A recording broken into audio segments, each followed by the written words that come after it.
बिस्मिल्लाहिर्रहमानिर्रहीम। मकानी चूंडनि बाबति ख़ासि नशरियात सां गॾु आऊं इरफान महबूब अवांजी ख़िदमत में हाज़िर आहियां। नाज़रीन, अॼोके हिन प्रोग्राम में असीं ख़ैरपुर मीरस में इलेक्शन बाबति सूरत हाल जो तफ़सीली जाइज़ो वठंदासीं।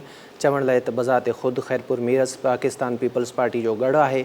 एतिरे ताईं जो जनरल परवेज़ मुशर्रफ जे दौर में जॾहिं मकानी चूंडूं थियूं त पीपल्स पार्टी उते मैदान मारियो। सैयद काइम अली शाह जेको सिंध जो 2 भेरा वॾो वज़ीर रही चुको आहे, संदसि ॼाणी हिन वक़्तु क़ौमी असेंबली जी मेंबर आहे। नफ़ीसा शाह उन वक़्तु चेयरमैन चूंडी, पर इन ॻाल्हि खां बि इनकार नथो करे सघिजे त ख़ैरपुर ज़िले में हाणोके ग्रैंड डेमोक्रेटिक अलायंस ऐं पुराणी फंक्शनल लीग जो असरु रसूख़ रहियो आहे। छाकाणि त फंक्शनल लीग जो जेको सरबराह आहे पीर पागारो साहिबु, उनजो बुनियादी तौर ते तालुक़ु ख़ैरपुर ज़िले सां ई आहे।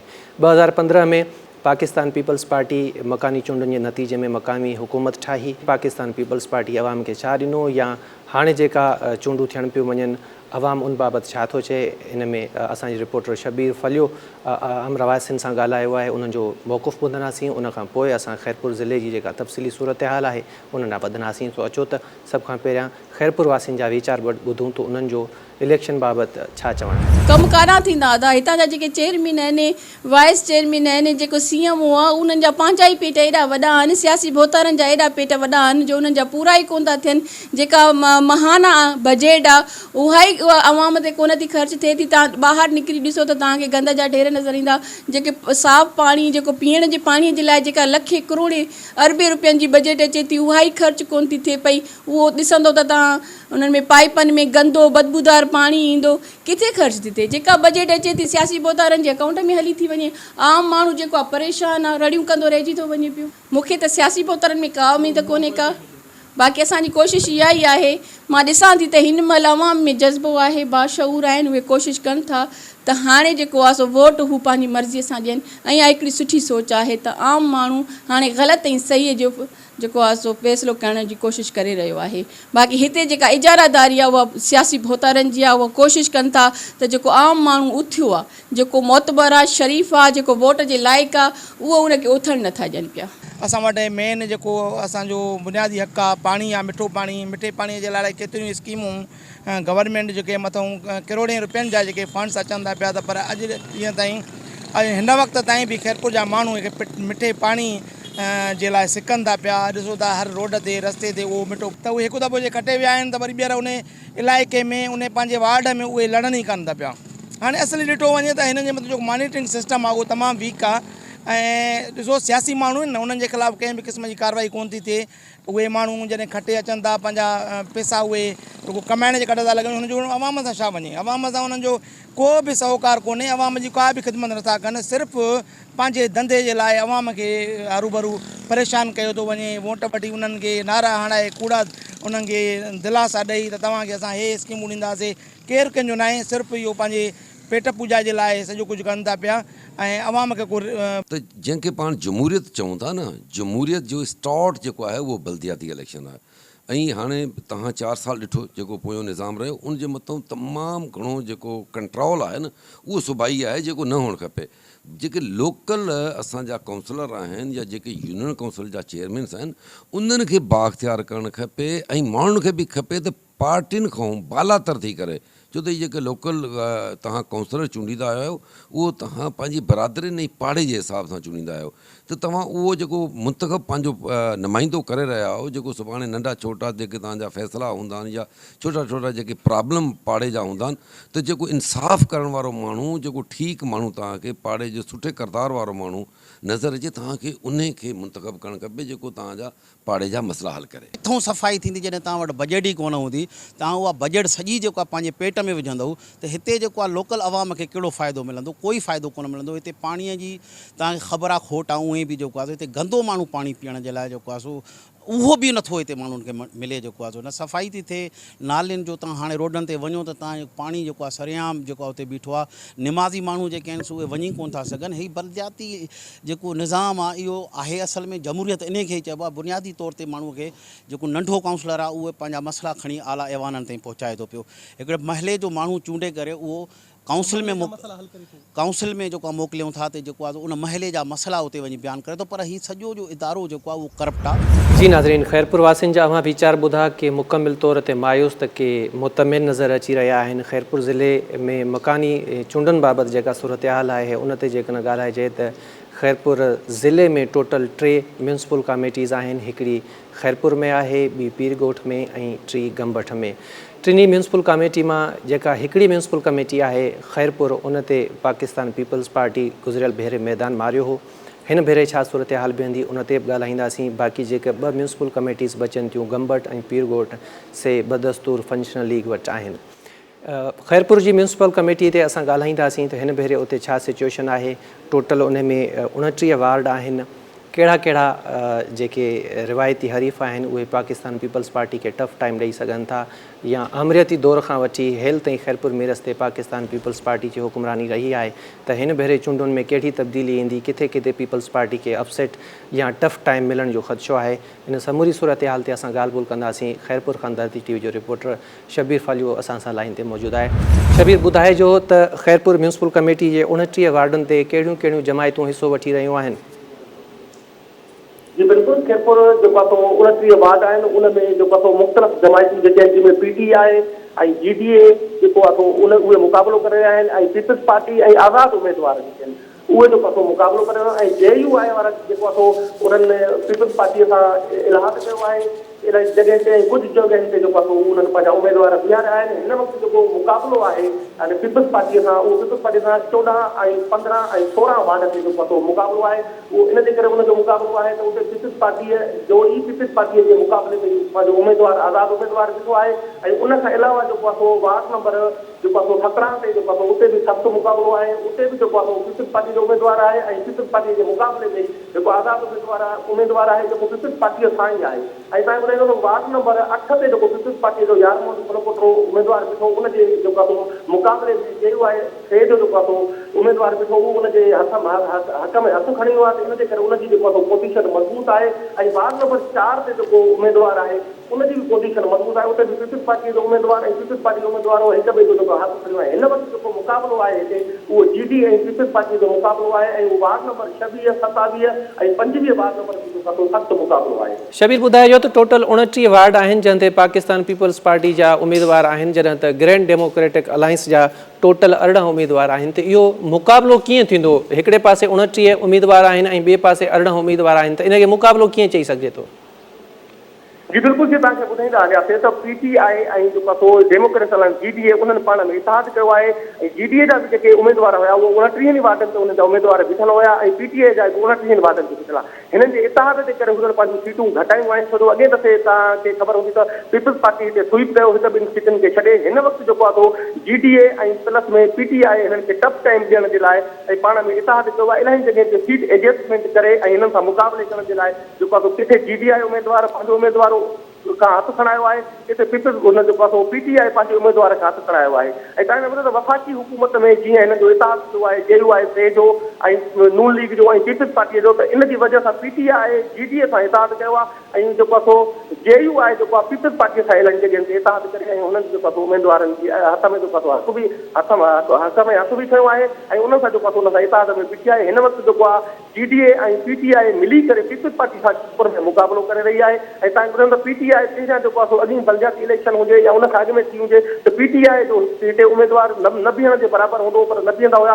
हिन वक़्तु जेको आहे पीटीआई पंहिंजा उमेदवार जेके आहिनि उहे मैदान में लाथा आहिनि ऐं उहे उते बीठा थिया आहिनि। ऐं 11 यूथियूं आहिनि ख़ैरपुर में, 12 यूथियूं हिकु यूथ खे ख़तमु कयो आहे। 11 यूथियुनि ते पीपल्स पार्टी पंहिंजा उमेदवार बीहारिया आहिनि। ऐं उन जॻह ते जेको आहे जीडीए बि पंहिंजा उमेदवार बीहारिया आहिनि। ऐं पीटीआई जा बि तक़रीबन सेम ई जेको आहे उमेदवार उते पीटीआई जा बीठा आहिनि। उते यूनियन काउंसिलनि में बि ईअं ई थियो आहे त जेको आहे जीडी ऐं पीटीआई पाण में इतिहाद करे कुझु सीटुनि जी एडजस्टमेंट कई आहे। ऐं जेको आहे फेल ई जेको आहे जेयू आहे उन्हनि पीपल्स पार्टीअ सां जेको आहे इतिहाद कयो आहे। हिन वक़्तु जेको टफ तव्हांखे ॿुधाइणो पवंदो आहे त जिते जीडी ऐं पीटीआई जेको आहे गॾियल जेको मुक़ाबिलो करे रही आहे 25 जेको आहे वार्ड ते, 26 वार्ड ते, 27 वार्ड ते जेको आहे पीटीआई ऐं जीडीए जेको आहे एडजस्टमेंट करे ऐं मुक़ाबिलो करे रही आहे। ऐं हिते जेको आहे कुझु जेके नाराज़ गुरू पीपल्स पार्टीअ खां आहिनि उन्हनि बि पीपल्स पार्टी जे ख़िलाफ़ जेको आहे मुक़ाबले में बीठा आहिनि, जंहिंमें वार्ड नंबर नंबर 15 ते जेको बीठो आहे उते बि उहो पीपल्स पार्टी जो उमेदवार पीपल्स पार्टी जे मुक़ाबले में बीठो आहे ऐं वार्ड नंबर जेको आहे 16 ते पीटीआई जो उमेदवार पीपल्स पार्टी जो उमेदवार पीपल्स पार्टी जे ई मुक़ाबले में बीठो आहे। हिक जॻह ते जेको आहे जीडीए जी कुझु जेके सीटूं उहे रहिजी वियूं उन में इहो इतफ़ाक़ थी वियो त कुझु जेके आज़ाद उमेदवार बीठा उन्हनि जो पहलो मज़बूत हुयो जिन जो जीडीए बि हिमायत करे पीटीआई बि हिमायत करे पर विच में उहो उनखे धोखो ॾेई ऐं उन्हनि पीपल्स पार्टीअ जे हक़ में हथु खणी ऐं उते जेको आहे कुझु जेके सीटूं आहिनि उहे पीपल्स पार्टीअ खे आसानीअ सां मिलियूं आहिनि जीअं तव्हांखे ॿुधायो त वार्ड नंबर 8 में जेको आहे यारमल प्रकोटे खे मिली वई आहे। अच्छा शबीर हिकिड़ी शइ क्लियर कजो त ग्रैंड डेमोक्रेटिक अलायंस जा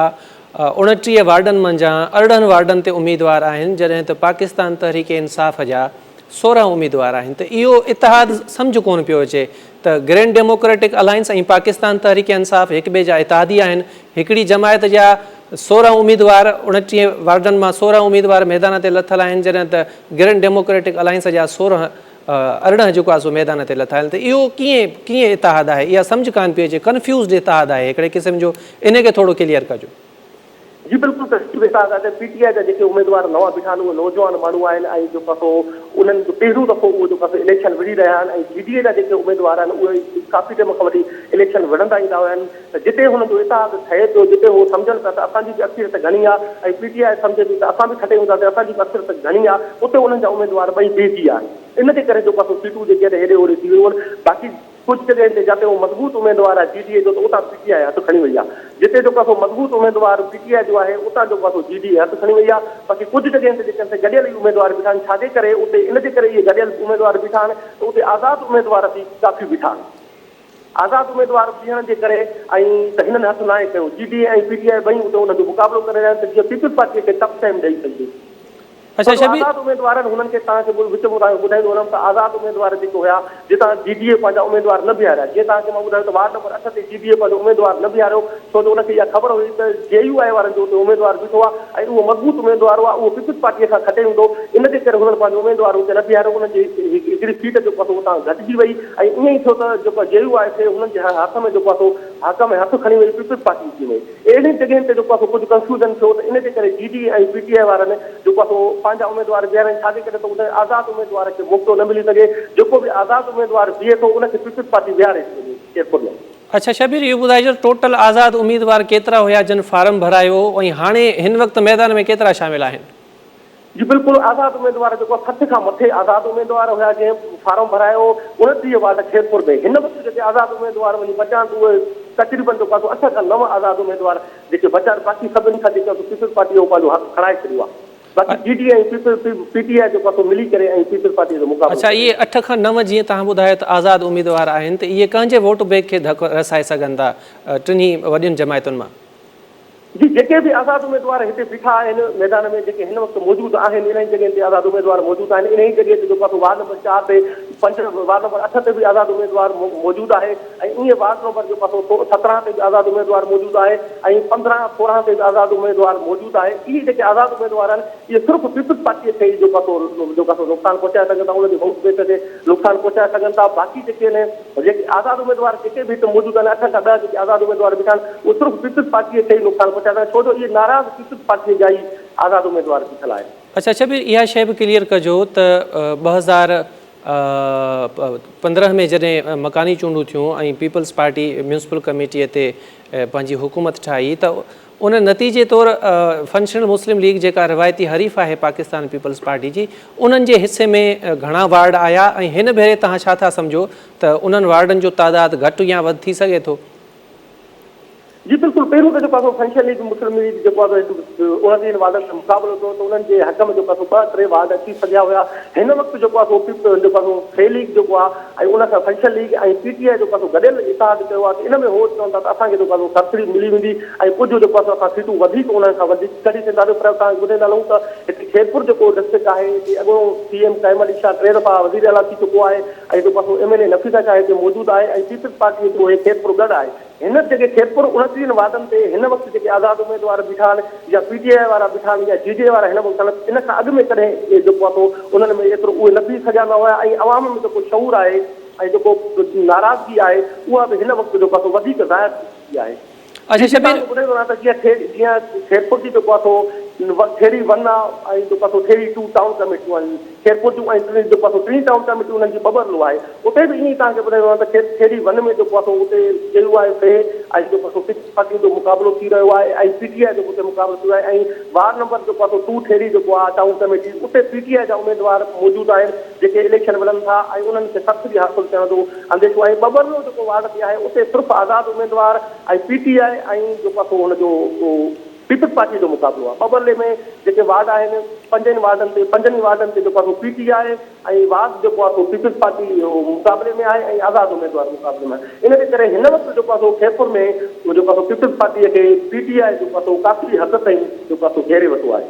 अच्छा, इहो ॿुधाइजो त 2015 में जॾहिं मकानी चूंडूं थियूं हुयूं त तॾहिं त पाकिस्तान तहरीक इंसाफ़ जी का एॾी वॾी सियासी ताक़त कोन हुई, पर हिन भेरे जीअं त तव्हां चओ था त पाकिस्तान पीपल्स पार्टी जे मुक़ाबले में आहे, त पाकिस्तान तहरीक इंसाफ़ जी 2022 में जेका हाणे सियासी कुवत वधी आहे त उन सां नुक़सानु कहिड़ी जमायत में पियो आहे? छाकाणि त सियासतदान हिकिड़ी पार्टीअ खां ॿी पार्टी, ॿी खां टी पार्टी में वेंदा रहंदा आहिनि, त हिन वक़्तु जन सियासतदाननि या जन अॻवाननि खैरपुर में पाकिस्तान तहरीक इंसाफ़ खे मज़बूत कयो आहे, त उन्हनि जो माज़ी में कहिड़ी जमायत सां तालुक़ु रहियो आहे त जीअं कंक्लूजन हिकिड़ो कढी सघिजे त सियासी ताक़त जेका पाकिस्तान तहरीक इंसाफ़ जी खैरपुर में वधी आहे त उन सां जेको नुक़सानु आहे उहो कहिड़ी जमायत खे पियो आहे? जी बिल्कुलु, इहे मेन क्वेश्चन इहो आहे त GDA जा जेके वाउंड बेक आहे पंहिंजो उहो GDA वटि पंहिंजो वाउंड बेक जेको आहे मौजूदु आहे ऐं PTI जी उहा हिमायती आहे। ईअं फेल जेको आहे JU आहे उन्हनि जो पंहिंजो ज़ाती वाउंड आहे, ज़ाती वाउंड बेक उन्हनि जो हुजो आहे। हिन वक़्तु जेको PTI जे उभरण सां 2022 में जेको बि नुक़सानु थियो आहे ऐं जेको वाउंड बेक ख़तमु थियो आहे उहो सिर्फ़ु पीपल्स पार्टी जो वाउंड बेक ख़तमु थियो आहे। PTI जेको नाराज़ जेके माण्हू आहिनि पीपल्स पार्टीअ जा उन्हनि खे ई कवर कयो आहे ऐं वाउंड बेक जेको धकु लॻो आहे उहो सिर्फ़ु पीपल्स पार्टी खे PTI मां धकु लॻो आहे। बाक़ी जेको फंक्शन लीग आहे या JU आहे उन्हनि जो जेको वाउंड बेक आहे उहो पंहिंजो ई वाउंड बेक उते पंहिंजो मौजूदु आहे। अच्छा, पोइ छा था सम्झो त अपोज़िशन जो जेको अलायंस आहे पाकिस्तान तहरीक इंसाफ़ ऐं ग्रैंड डेमोक्रेटिक अलायंस जो, उहो पाकिस्तान पीपल्स पार्टी खे 29 वार्डनि ते केतिरो टफ टाइम ॾेई सघे थो?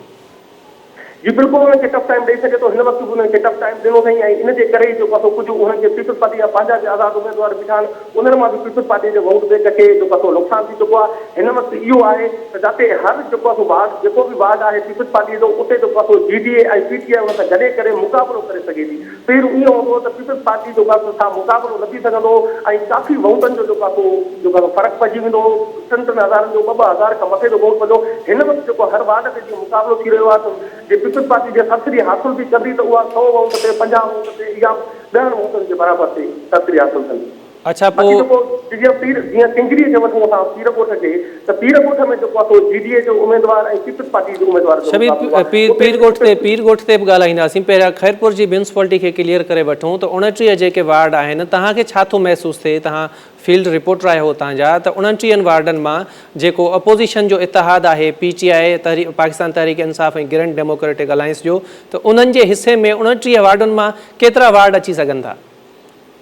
जी बिल्कुलु, PTI जेको आहे फंक्शन लीग जेको इतिहाद ठाहियो आहे या जेके 12 यूसन में जेके उन्हनि जा उमेदवार बीठा आहिनि उन्हनि समेत 29 वार्ड हे ऐं जेके यूसूं आहिनि आसपास में उन्हनि में जेको हिन वक़्तु जेको GDA ऐं जेको आहे PTI तक़रीबन जेको आहे हितां खैरपुर जे 29 वार्डनि मां 8 खां 10 सीटूं कढी सघे थी ऐं जेको यूनियन काउंसिल आहे उन में PTI हिन जो उमेदवार जेके आज़ादु उमेदवार बीठा आहिनि उते बि उहो पंहिंजो काफ़ी सीटूं कढी सघनि था।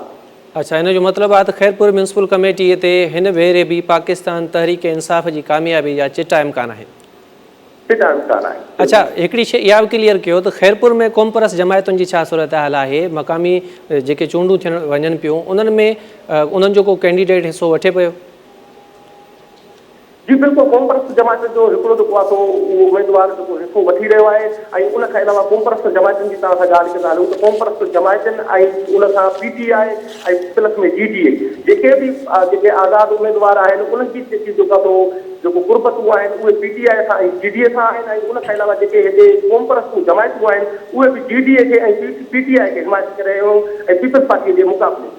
अच्छा, हाणे पीरकोट जी म्यूनिसिपल कमेटी ते ईंदासीं जिते टोटल 7 वार्ड आहिनि। माज़ी में त इहा म्यूनिसिपल कमेटी फंक्शनल मुस्लिम लीग जेका हाणोकी ग्रैंड डेमोक्रेटिक अलायंस आहे उन जे हिसे में आई आहे। हिन भेरे तव्हां छा पिया ॾिसो त पाकिस्तान पीपल्स पार्टी उते का डेवलपमेंट आंदी आहे?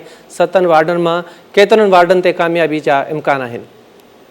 जी बिल्कुलु तव्हांखे ॿुधाईंदा हलूं त पहिरियों जेको वार्ड आहे 7 वार्डनि मां पहिरियों वार्ड उन ते जेको आहे जीडीए जो उमेदवार आहे नादर राउत ऐं उनजे मुक़ाबले में आहे उमेदवार आहे सरफराज़ अटी। त इन में तव्हां ॾिठो वञे त जीडीए जेके 7 ई वार्ड आहिनि त हिन वक़्तु जेको पोज़ीशन आहे उहा जीडीए जी जेको आहे पीर ॻोठ में मज़बूत आहे ऐं पीपल्स पार्टी उन सां मुक़ाबिलो करे रही आहे। छो जो उते जेके बि पीटीआई जा उमेदवार आहिनि उन्हनि हिसो लाहे वरितो ऐं जेके हिसो वरितो बि हो त उहे हथु खणी विया आहिनि ऐं जेके आज़ाद उमेदवार हुया उहे बि जीडीए जे हक़ में हथु खणी विया आहिनि। त हिन वक़्तु जेको पीर ॻोठ जी पोज़ीशन आहे उहा जीडीए जी जेको आहे मज़बूत पोज़ीशन आहे ऐं 7 वार्डनि ते पीपल्स पार्टी जे कढणु चाहे त हिकिड़ी सीट ते कढी सघे थी, बाक़ी 6 सीटूं जीडीए उन सां खटे वई। अच्छा, पीर ॻोठ हूअं त चवण लाइ त ग्रैंड डेमोक्रेटिक अलायंस जो गॾु रहियो आहे, फंक्शनल लीग जो गॾु रहियो आहे, पर हाणे जेके चूंडूं थियनि पियूं उन्हनि में पाकिस्तान तहरीक इंसाफ़ ऐं ग्रैंड डेमोक्रेटिक अलायंस ऐं पाकिस्तान पीपल्स पार्टी खां अलावा ॿी का जमायत जेका चूंडुनि में हिसो वठी रही हुजे? न ॿी जमायत उते का बि हिसो न वठी रही आहे, उते सिर्फ़ु आज़ाद उमेदवार हिसो वठी रहिया आहिनि ऐं जेके उन्हनि जूं यूनियन काउंसिलूं आहिनि उते जेको आहे पीपल्स पार्टीअ जा उमेदवार जेके आहिनि उहे मैदान में लथल आहिनि। त उन्हनि जीडीए खे जेको आहे टफ मुक़ाबिलो उन्हनि सां थींदो उन्हनि जो जीडीए जो उन मां पीपल्स पार्टी जेको आहे यूनियन काउंसिल जी सतह ते उतां सीटूं कढी सघे थी। पर अगरि जे टाउन कमेटी ऐं म्युनिसिपल कमेटीअ जी जे ॻाल्हि कजे त उन म्युनिसिपल कमेटीअ में जेको टिंगरी आहे पीर ॻोठ आहे उते जीडीए जी जेको आहे पोज़ीशन तमामु मज़बूत आहे। ठीकु आहे, शबीर फलियो खैरपुर मीरस खां असांखे अपडेट करे रहियो हुयो। पीर ॻोठ म्यूनसिपल कमेटी ते ग्रैंड डेमोक्रेटिक अलायंस यानी कि फंक्शनल मुस्लिम लीग जी पोज़ीशन मज़बूत आहे। 2015 में जेके मकानी चूंडूं थियूं हुयूं उन वक़्तु बि जीडीए यानी कि फंक्शनल लीग उते कामयाबी माणी हुई, जॾहिं त खैरपुर म्यूनसिपल कमेटी जिते टोटल वार्डनि जो अंक 29 आहे, गुज़िरियल भेरे बि पाकिस्तान पीपल्स पार्टी उते कामयाबु थी हुई। ऐं बक़ौल असांजी रिपोर्टर जे जेके ग्राउंड रियलिटीज़ आहिनि ऐं जेके हिन वक़्तु सरगर्मियूं जारी आहिनि उन हिसाब सां बि पाकिस्तान पीपल्स पार्टी जी कामयाबी जा वाज़े ऐं चिटा इम्कान आहिनि। प्रोग्राम जो सिलसिलो जारी रहंदो, नंढड़े ब्रेक जो टाइम थियो आहे, ब्रेक खां पोइ वरी मिलूं था।